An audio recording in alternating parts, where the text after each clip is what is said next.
Than the helicopters. There are many reasons I could be on this stage today. As a physician, I could be here to talk to you about the public health implications of gun violence in our country.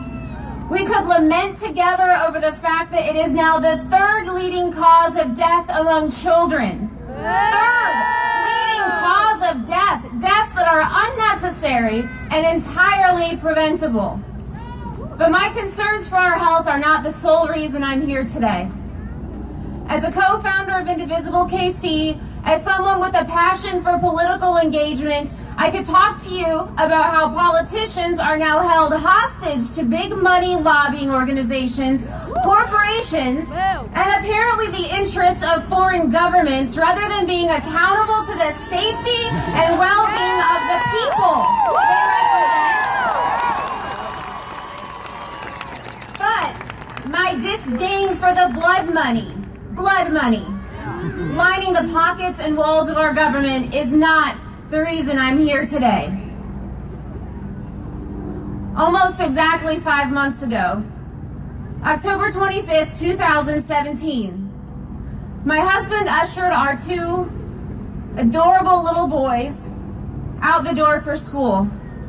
I looked out my window and watched the three of them walk down the sidewalk, happy and chatting away like they did every morning. It was a gorgeous, crisp, quiet fall day.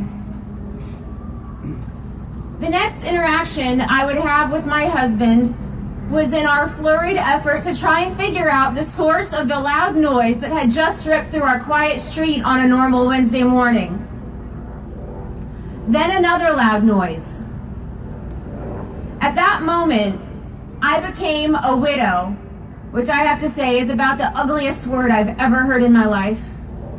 My children became fatherless, and our lives and the lives of everyone who loved Tom were immediately shattered.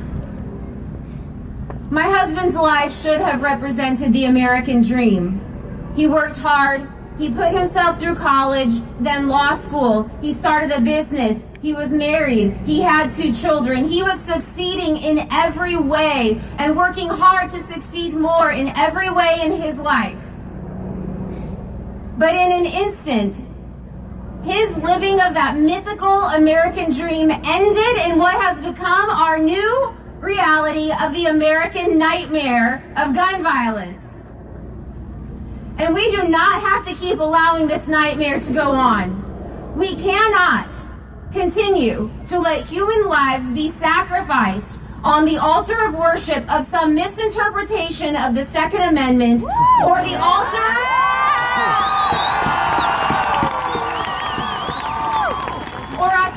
of worship of the almighty dollar coming from a lobbyist, or fall as collateral damage in someone's quest for power.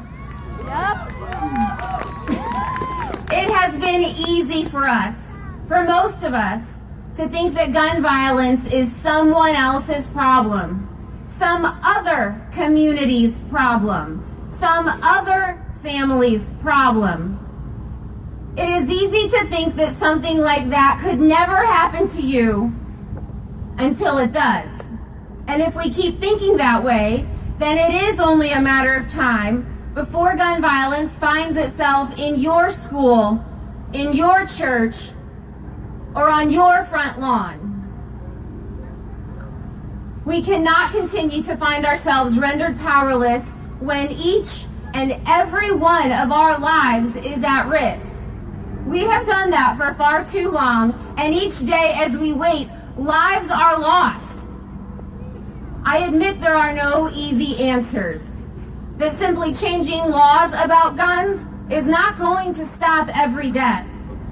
We must acknowledge that there is more to this story, one of oppression and power and manipulation and exploitation.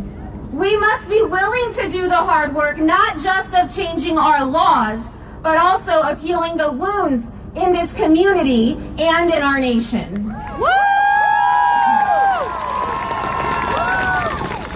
I stand before you today not as a physician or an activist, but as a widow, as the mother of 2 little boys who will never again see their daddy, And I implore you, keep going. Do not give up. Do not let go of the feelings you have today and the energy inside of you.